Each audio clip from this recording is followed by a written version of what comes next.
The Devil's Rescue by L. Ron Hubbard. He had been cold so long that he had even ceased to dream of the great logs crackling in the old manor fireplace of his home.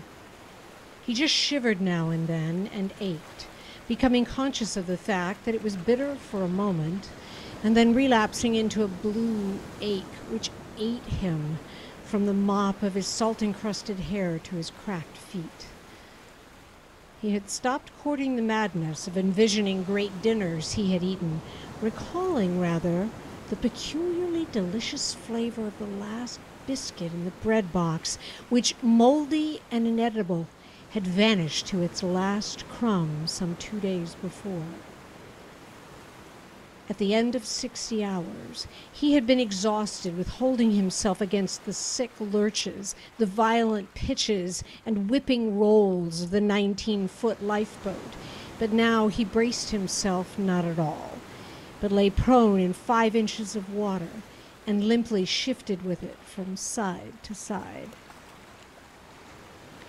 It was hell to open his eyes once the salt had formed over them, while shut, but some deep instinct in him bade him now and then to look up at the tattered ensign which hung upside down on the mast.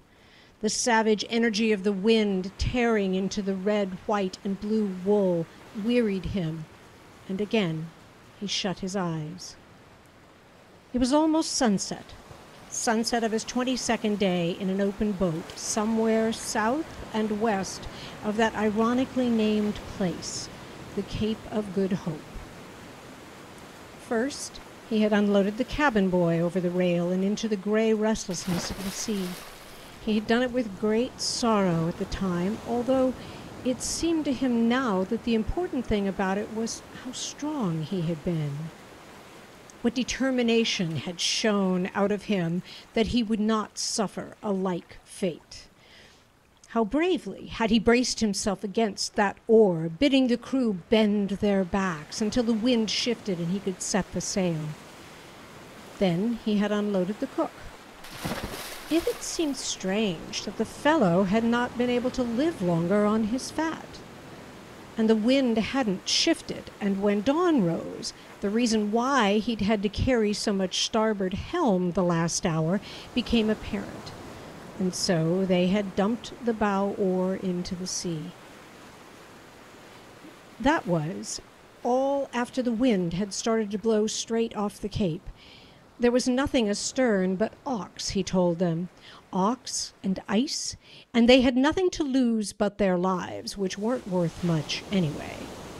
And so they dumped the bow oar's dead heaviness into the sea, whipped into a creamy froth now by the rising wind. About then, he had ceased keeping track of the rest of his crew. The captain, had he not been dead on the schooner's house, and in 100 fathom by now, would have kept a very punctual log about it, doubtless, but not his mate. And then, a couple or 5 days ago, he had finally gotten tired of watching an arm swing back and forth from the thwart, and to still an urge which demanded to discover if man was fair food, hitched himself upright, and after an hour's work had managed to slide his body into the thick of a craggy wave which gulped and gave up its prey no more. He had stared in stupefaction then at the biscuit which floated upon the sea-water in the bilge. He wondered that the boatswain had not eaten it long before, but the boatswain's loss was his gain, and so he had eaten. The foolishness of eating came to him afterwards, for eating would prolong his life yet a little while, and he was heartily sick of the way the boat kept lurching, rolling, pitching. If the sail hadn't blown away long ago, he would have tried to steady the thing with it. The sound of the wind had gotten into his head along with the slap of the single remaining halyard, and he was certain that he would never be able to get it out again. The sea, too, made far too much tumult, for each time a wave towered up its 40 feet, the wind hacked it down again and sent the top hissing straight out until the air was a horizontal sheet of water discoloring the already leaden sky. Wondering a little at his energy now, he put in a time at bailing, scooping up some water, lifting the can to the gunwale, spilling it out, bringing it back, scooping it up, lifting it to the gunwale, spilling it out, bringing it back, scooping it up, spilling it out, lifting it to the gunwale.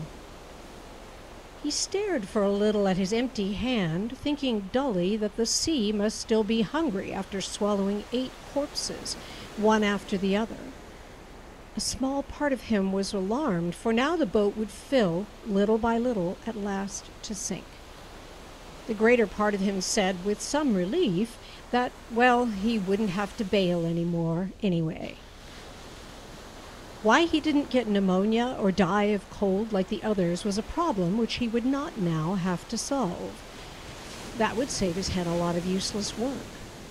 For a man had no right to live at all somewhere off Good Hope in the awfulness of its winter, with the ferocity of its gales and the chill of its water, not even a bucko mate in the full strength of his 25 years.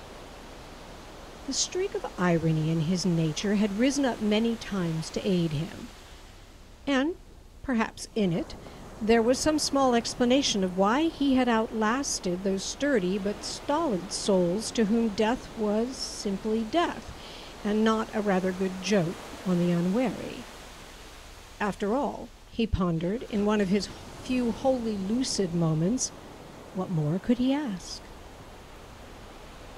For a good 5 hours he had had a command, for when the mast had been shivered, striking down the captain, it had been his lot to valiantly strive to keep the schooner afloat, with pumps which took out only half of what came in through the sprung seams.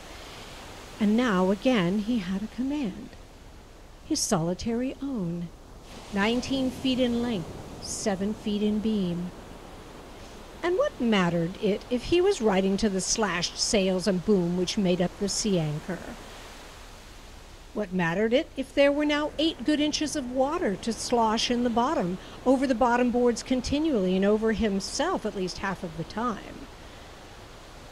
The clearness of thought began to seep from him, and he stared half unseeing at wind-split old glory. The whole thing was impossible, and he achieved the belief that he, Edward Lanson, was not here at all, that neither Cape of Good Hope nor South Atlantic existed. Somebody had made a very great mistake, and had hung up the wrong scenery around him. He wasn't he, and the sea existed not at all. The dark, which dropped so slowly, coming down like the easy fingers of death, would take everything away, and he would awake in a dry bed to a breakfast fit for a sailor, finding that this had been nothing but a nightmare. He had dreamed the clammy flesh of the dead as he jettisoned them. He had dreamed the weeping cabin boy who wept only because of the sorrow his mother would feel. He had dreamed even the Gloucester maid. He came to himself at the wrench of a powerful sea. It was quite dark now, but over him the wind screamed, and about him crashed the sea, unbelievable in its power to destroy, conscienceless in its veracity. He roused himself, for now the bilge covered his face at each roll, and though he could not discover any reason for not strangling, and thereby putting a swift period to his pain, it took less energy to lift himself with his back to the midship thwart than it did to force himself to lie and die. There was ice in the spray, which rattled against his back, and he fished listlessly round until he retrieved someone's sou'wester. The feel of it was clammy, but after a while he got used to it. His chin sunk hopelessly upon his breast. He wrote out the thundering hours, coming to himself now and then, and remaining for whole minutes, with his wits more clear than they had ever before been in all his life. He thought of the time he had wasted, the countless easy hours spent wholly without purpose. And somehow it amused him to know that all men squander their time, purblind to the hour, often close at hand, when precious few minutes and seconds would be theirs to spend. The water was now up to his waist as he sat, a full 14 inches above the bottom boards, 18 from the keel. Its shifting weight made the craft stagger and take on even more, until sometimes half the gunwale was alight with a phosphorescent gleam of foaming spray. The movement pulled him back and forth so that he had to brace himself a little with his arms along the thwart. He had not the strength to adjust himself completely. If he had ever been close to the shipping lanes, he was far from them now, beyond any possibility of rescue. As he was driven southward, he approached Antarctica, and the days, each after the last, would increase their cold, and the wind its content of ice. 1,000 or 4,000 miles away was Hubbard. 1,000 or 500 directly into the whip of the gale which drove him off was Cape Town.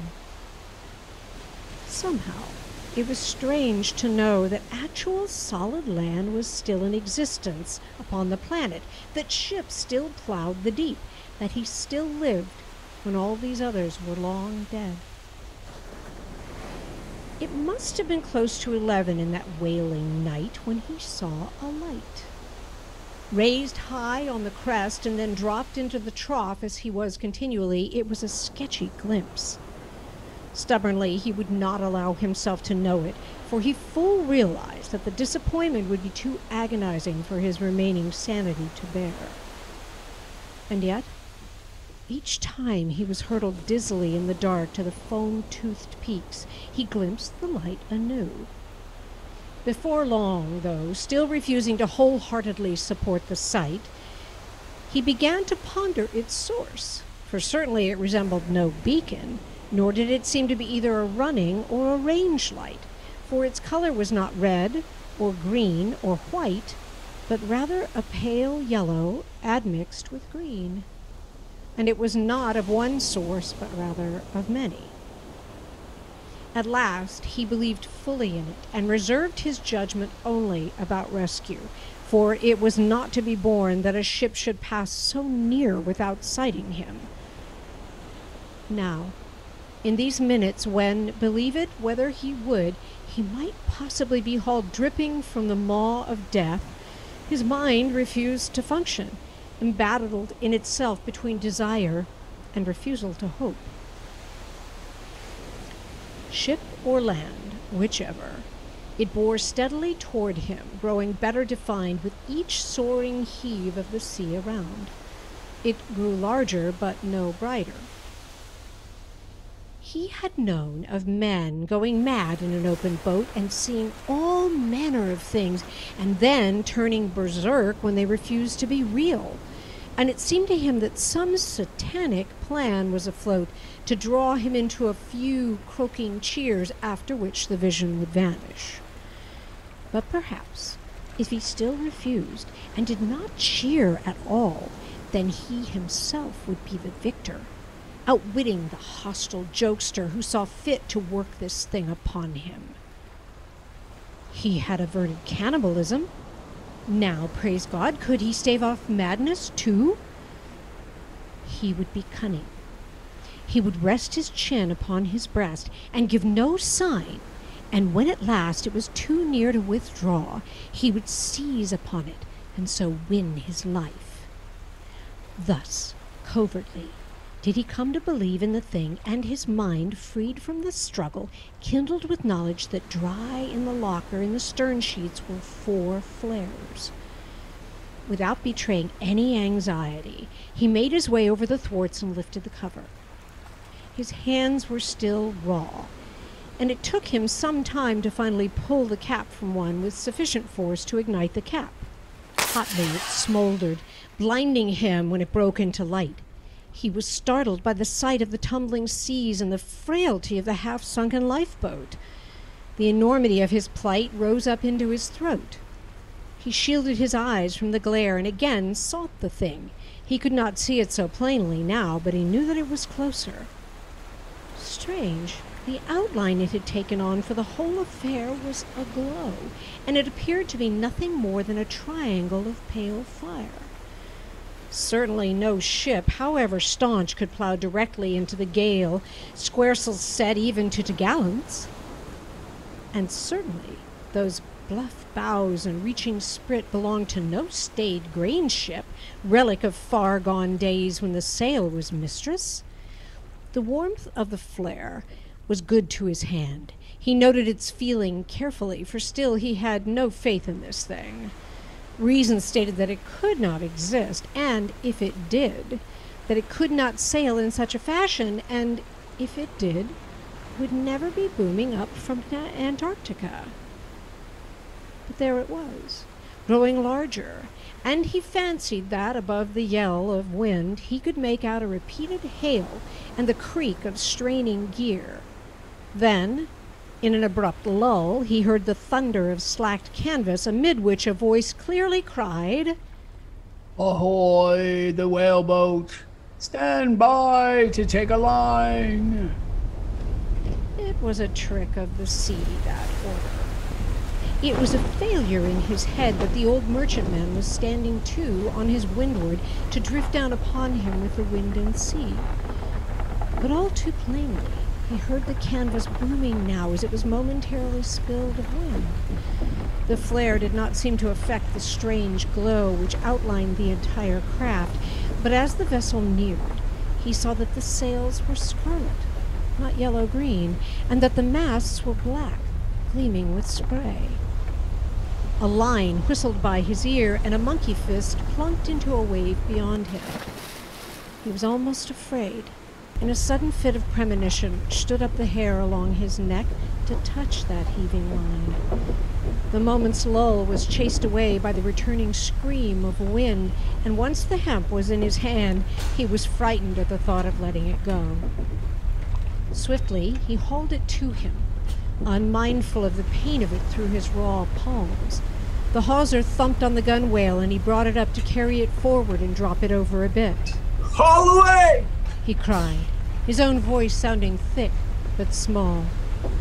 The jerk on the lifeboat slammed him to the thwart, and he hung on, staring up at the nearing vessel, split apart as he was by the desire to continue his life and the knowledge that this was somehow an awful thing.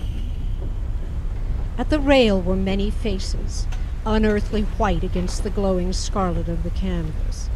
Not a sound came from them now.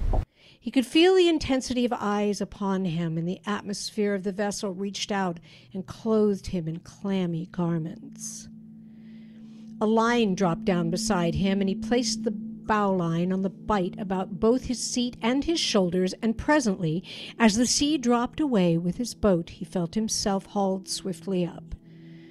Hands pulled him down from the rail to the deck, and ordinarily at this moment of salvation he would have given way to an intense desire to lean upon their support.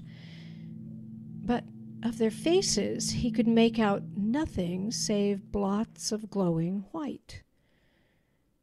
Not a word was spoken, until one sailor, drawing his knife, made as if to cut away the lifeboat. "Don't!" cried Lanson in sudden horror. All faces turned to him. "Haul it astern. It's not much to tow, and it's my only command." The knife poised over the hawser for seconds, and then the sailor withdrew it and thrust it again into his belt. Lanson looked up and down the deck, anxious to confront an officer and be told that what he thought was untrue, and that this greeting was only a trick of his exhausted nerves. By the mast he saw a larger fellow, seated and seemingly disinterested, passing a marlin spike from fist to fist. A visored cap sat upon his head, and Lanson stumbled toward him, hoping that here was the mate, a man with a face. But the mate had no face whatever. "I am Edward Lanson, mate of the schooner Gloucester Maid. Foundered 3 weeks or more ago off Cape of Good Hope." The fellow turned up his featureless face and continued to pass the marlin spike back and forth. Finally, he made a motion with his head toward the quarterdeck, and Lanson found himself supported in that direction by the members of the crew. Any exultation he had felt in his rescue was spent now, for it was all too apparent that this ship, hemp-rigged, low of waist and high of stern and forecastle, should have ceased to sail centuries before. The crew stopped at the bottom of the ladder to the poop, and Lanson looked up to find a tall, nervous fellow up there, dressed in an ancient Spanish mode, with the silver hilts of pistols protruding from his sash, and a rapier sweeping back in a thin, bright line. But here, thank God, was a face. The Gloucester mate. Edward Lanson, mate. Sir. Dead? My crew, sir. My crew and my captain. Everyone. The man on the upper deck took a restless pace back and forth before he faced Lanson again. The dark eyes flamed strangely. This is ill done, Mr. Mate. Did you say? Everyone but you? Aye. Foundered off the Cape? Aye. And adrift 3 weeks in an open boat? Aye. You have no curiosity about the deck on which you stand? I would rather not, sir. I am weary. Of course. But you are a prudent man, Mr. Mate. And you should lie if you said you did not know that before you stands Captain Vanderbeck. Lanson's knees were buckling with exhaustion, and only the hands held him erect. Take him below. Give him stout wine. Madeira with a little pilot bread broken into it. When he wakes, give him food. He did not have to raise his voice to get above the wind. He turned about and paced into the dark of the quarterdeck while the sailors eased Lanson down a companionway and so into a bunk.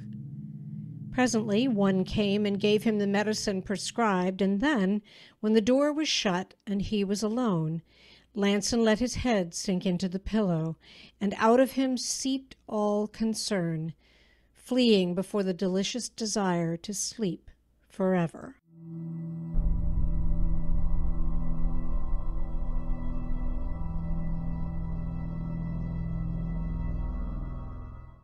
When he awoke, he found that he could still feel the uneven lurching of the lifeboat, so long had he endured it. The motion was at variance with that of this ancient merchantman, and he made very unsteady progress out of the bunk. It was with surprise that he found it dark outside his port, and he wondered if he could have slept through 24 hours. In any case, he was very refreshed compared to what he had been, and he drank some more wine and ate a little pilot bread and began to wonder if any more solid fare would be offered. His clothes had been rinsed, he found, in fresh water and now hung upon a rack almost dry. He washed his sore body in a bucket placed there for that purpose, and used half a bottle of the salve which had been left beside the bucket. It cooled his salt-stung skin and allowed him to move without wincing. All the while the cabin kept going up and down and back and forth, duplicating the ceaseless motion of the lifeboat. Though when he steadied himself against these expected lunges, he only upset his own balance, which was overcome by the steadier movement of the vessel itself. In a little while, when he was at last dressed and ready, as though somebody had been watching him all the while, the faceless mate put his head in at the door. He said no word, but extended a scrap of parchment on which was written, "You will do me the favor of dining in my cabin, Vanderbeck." What day is this? But the mate withdrew without a word, and his sea boots left no sound in the passageway. Lanson turned to a mirror and nervously fixed the knot in his sailor's scarf. All his life, he had had an uncanny awareness of time, so that no matter the circumstances, he was always able to count off the bells without the aid of a watch. As he came more clearly himself, he realized that there was something very wrong in its being night, and though he had no true check of it, he felt that his sleep had been of at least 36 hours' duration. Remembering, he knew that he had awakened 3 or 4 times, each time to find a watcher at his side ready with warm broth, but it was all indistinct, as though it had happened to another. He combed his long hair with his fingers and then fell to studying his face, not really wanting to for fear of what he might discover. But there was life in his dark eyes, color in his sunken cheeks and lips. No, there was no doubt about his being still alive, no more than there was any doubt about his recovery. He fingered the note and pondered the captain's name, summing up what he had already seen and heard. And then, suddenly, he sank down on the edge of his bed and cupped his face in worn hands. What release did he have now? Why hadn't they let him die out there alone? For it was quite clear to Edward Lanson now that he faced an endless life of storm in the company of a madman with a crew long dead. The door swung silently inward, and the impassive mate was there again, gesturing mildly that Lanson was to follow without more delay. Lanson avoided looking at the white expanse between cap and collar, at the fingers with their all-too-prominent joints. He followed. The main cabin was ornate with carved blackwood furniture, glowing silks, and oriental carpets. Along the bulkheads to either side were rows of chests, camphor and ivory and teak, from which drooled the luster of pearls or gaped a little over a load of dull gold coins. The ports were 20 feet athwartship and full 7 feet tall, all of cunningly set glass to make compasses and tritons and seahorses. Through this, trailing far behind them, glowed their frothing wake, leading off into the gray dark and the shrieking wind. Before Lanson paid heed to the occupants of the room, he searched for and found the lifeboat, planing behind them from its taut painter. Vanderbeck stood with his back to the companionway, staring gloomily through the stern ports. When Lanson touched the back of a chair, making a slight noise, the captain turned slowly. He had taken off pistols and rapier and had changed sea boots for buckled slippers, but he was still garbed in black silk, which gave his face an unnatural glow. Wine? As you will. The captain waved him into a seat at the table, but did not himself sit down. Watching the man's restive pacing, Lanson broke some dried fruit in his hands and chased it down with excellent port. You are a fellow of remarkable indestructibility. I might say the same of you. Yes, that's so, I suppose. But blast me, Mr. Mate, if I had enjoyed 21 days in an open boat, dumping over crew one by one. I'd rather not talk about it, sir, if you please. Yes, of course. Blast me, of course. Good fruit, eh? Very tasty. Good. Got it from a derelict named Martha Howe. Captain must have been a fool to desert her. There she was, floating high, and where was he? Shark mate, most likely. A joke on the fellow, eh? Lanson drank a little more wine. Marvelous what one finds bobbing around. God love us. A man begins to believe that the accursed world is only intent upon one thing, giving all their riches to old man sea. I suppose one would think so, looking at all these chests. These? Rubble, Mr. Mate. Rubble. I should show you what there is in the forward hold. But here's the dinner. He sat down, and the sailor who had entered laid the board with smoothly mechanical motions. His face, too, was featureless. But what worth is it? It can't be spent. It can't buy me what I want. Have some beef? Lanson ate as slowly as he could, experiencing difficulty with an insane desire to snatch out with both hands and bolt everything in sight. Neither of them said anything more until they had finished and the steward had brought forth some liquors and coffee. Vanderbeck sank back in his chair and examined his watch, comparing it with an ancient chronometer on another table a short distance away. While he was so engaged, a shadow was thrown in the path of the swinging lamp. Lanson's liquor glass sloshed a little. The captain of the Gloucester Maid, recognizable only by his clothes, having no slightest feature from chin to brow, stood deferentially at Vanderbeck's chair. Lanson felt that he was being looked upon, but he tried to make no sign. Course east, northeast, and wind strong, sir, said the captain of the Gloucester Maid. East northeast. When do we pass the Cape? at midnight, sir. Perhaps we'll not be turned back this time. Steady as you go. The Gloucester Maid's master touched his cap and withdrew. And maybe we will. That's the only hope. To pass the Cape and be quit of this forever. Ha, Mr. Mate, we'll have a drink on it, for I very much fear that your own fate also depends upon it. Lanson drank with him. Perhaps, said Vanderbeck, growing more expansive. She'll not even board us this night. Lanson smiled. Has she ever failed? Vanderbeck clouded, glancing around. Must you rob me even of the wish? No, she's never failed. Not in all these hundreds of years.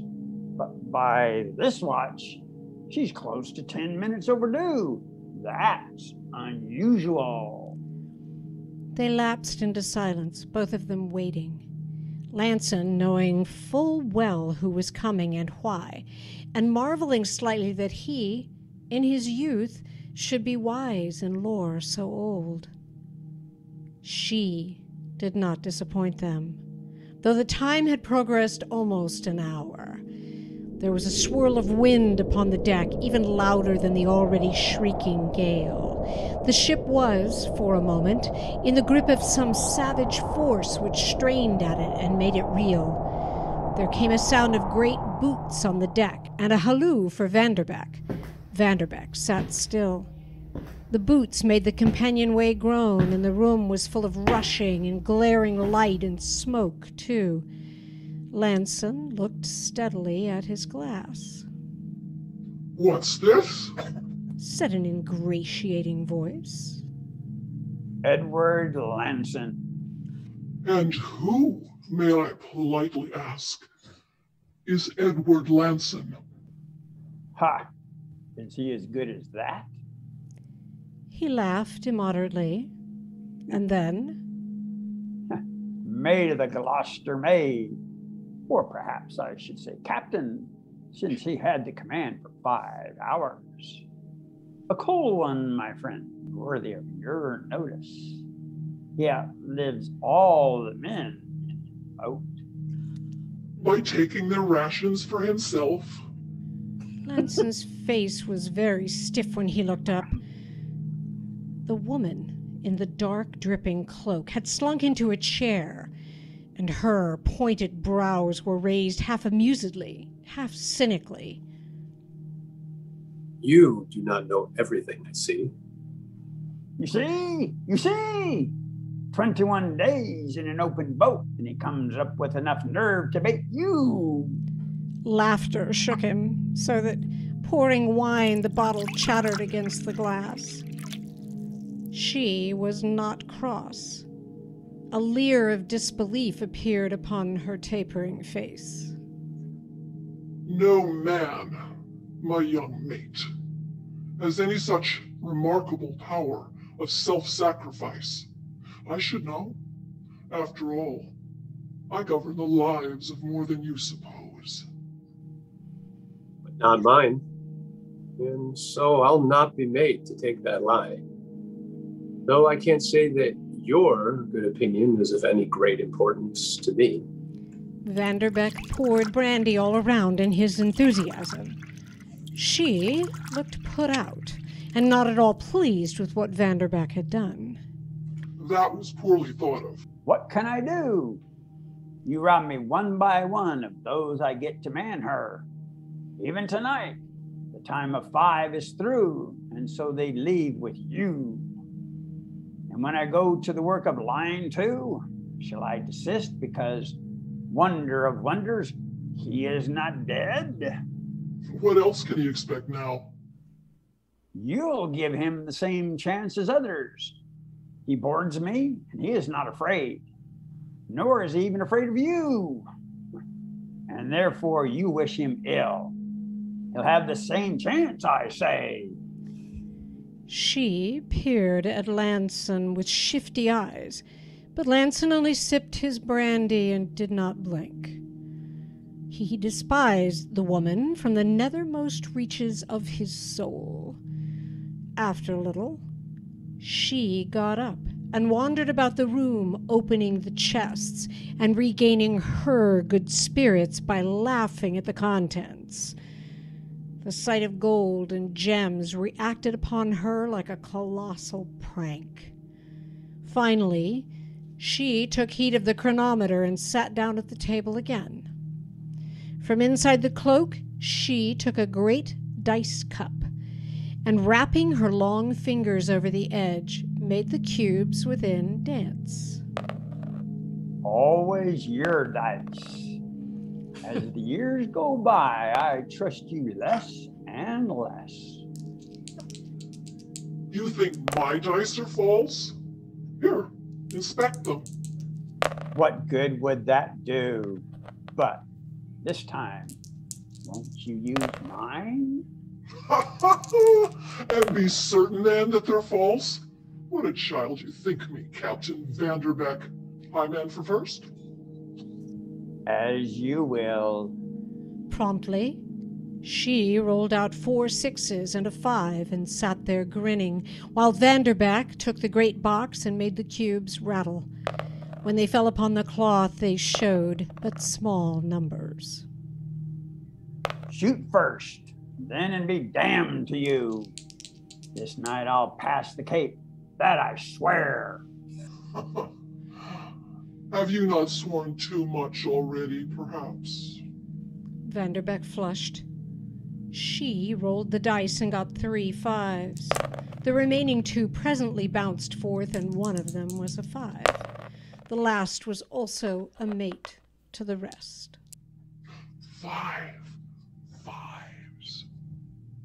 She grinned. Shoot 5 6s now, and pass the Cape. Yes, shoot 5 6s or 5 aces, and be free of it. Rattle them well, Captain Vanderbeck, for again you near the land after long cruising. Fail, and you're mine for 7 more years. Vanderbeck's eyes were overbright. You've never been beaten. You have no concern. And it only amuses you to see another try. But here, I'll shoot, and to hell with you. The 5 dice leaped from the box, and when they had quieted, they read 2 6s, a pair of 4s, and a deuce. Vanderbeck's hands shook when he laid the sixes aside and put the trio back into the cup. Thoroughly he shook them. Savagely he threw them. 2 more sixes came to view. She was still grinning, self-assured. It amused her to see the moistness of Vanderbeck's hands and the tremble of the captain's lip. Vanderbeck sent the die spinning around and round inside the cup, and then, as though abandoning everything, let it fall to sight. She began to laugh in a quiet, horrible sort of way. Vanderbeck's eyes were starting from their sockets, and he appeared to be on the verge of insanity. Lanson whirled the brandy in the glass with small motions. 4 sixes. And a deuce won't do it, I'm afraid. And so you're mine another 7 years. But worry not, again, I'll bless your ship. She shall not founder. No, she'll carry you through the storm of winds which blow around the bottom of the world, and we'll not meet again until your time has once more come. And so, good voyage to you, Captain Vanderbeck. Collect your crews upon the sea, and send them on when their time is done. After all, you gave ship and self to me. To win against these seas. You won, you see? So goodbye, good sailing. There's the matter of myself, said Lanson quietly. He dared not hope. After all, I had no part in this, and offered nothing to the sea but my own small strength. I come here only by chance, and you have no right to keep me. Bless me, that's true. Much as I like you, Mr. Mate, I like you a shade too well to have you so condemned. Come, you. He'll have to have his chance. She regarded them uncertainly for a little, and then smiled in an oily fashion, slipping sideways into the chair once more. You really want to be given back to the sea, Edward Lanson? Rather that than this. Then you do not like my service. I did not ask to enter it. Her eyes shifted from the direct stare, and she again produced the dice cup. But let it be understood what you do. You shoot for your freedom, and I for your soul. Is that correct? Lanson sat up a little straighter and took a hitch on his nerve. Yes. High man shoots first. And she rolled 4 sixes and a tray. Lanson took the box. He stared for a while into its depths and then stirred it up. He tossed and got a hodgepodge of small ones. She took the box again, rotating it slowly, all the while grinning triumphantly at Lanson. When the dice spewed forth, there were 3 aces, a 4, and a deuce. Her quick hands tossed the 4 and the deuce back, and when they leaped out again, they were an ace and a tray. She placed the 4th ace with the first 3, and the die went round and round inside the cup, while she enjoyed Lanson's strained face. Then it bounced to the board and teetered for a moment between an ace and a 6. Then it fell, the ace on the side. She shrugged. 4 aces to beat, Edward Lanson. But even if you lose, I'm not such a hard master. I have not lost, said Lanson stubbornly. He made the dice clatter in the cup. With a twitch of his wrist, he scattered them on the green cloth. 2 aces were there to be set aside. She tittered. Go ahead, Edward Lanson. As you say, you have not lost. Lanson rattled the 3 dice savagely. He spilled them, and when they had stopped, only one was found to be an ace. Keep right on. Not even yet have you lost. Lanson shot her a contemptuous glare. The 2 remaining dice leaped about in the box and then bounced swiftly forth. Vanderbeck leaped up so suddenly that he upset his brandy. You see? You see? 2 aces and that makes 5. He shot 5 aces and he's got you. Then you can be beaten. You can.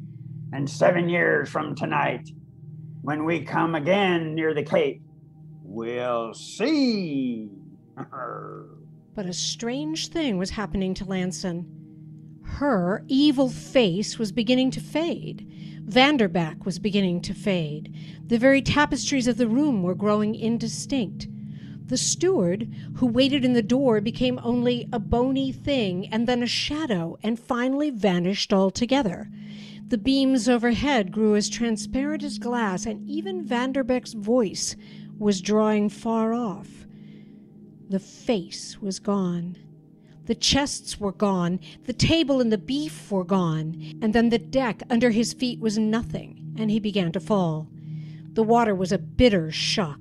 A hungry wave towered up and dropped its tons of froth upon him. He came to the surface gasping and struck out wildly, encumbered by his clothes, smothered by the sea, deafened by the wind. Close beside him, something white was bobbing, and he clung desperately to it. The solidity of the canvas-wrapped spar was reassuring, for he knew it as a sea anchor. More calmly now, he worked himself up the line to the lifeboat's bow, discovering that he was only using one hand. It took some time for him to get over the lunging gunwale, but at last he lay in the half-swamped boat, gasping with relief. Presently he pulled himself to the midship thwart and lay out flat upon it. There was something to which he had clung, and now he gazed wonderingly upon it, finding that he still held a dice box. Overhead, the winds that howl around the bottom of the world tore spray straight out from the crests of every wave until a solid sheet of water was continually in the air. Back and forth, up and down, rolling, pitching, staggering, the lifeboat floundered through the gale.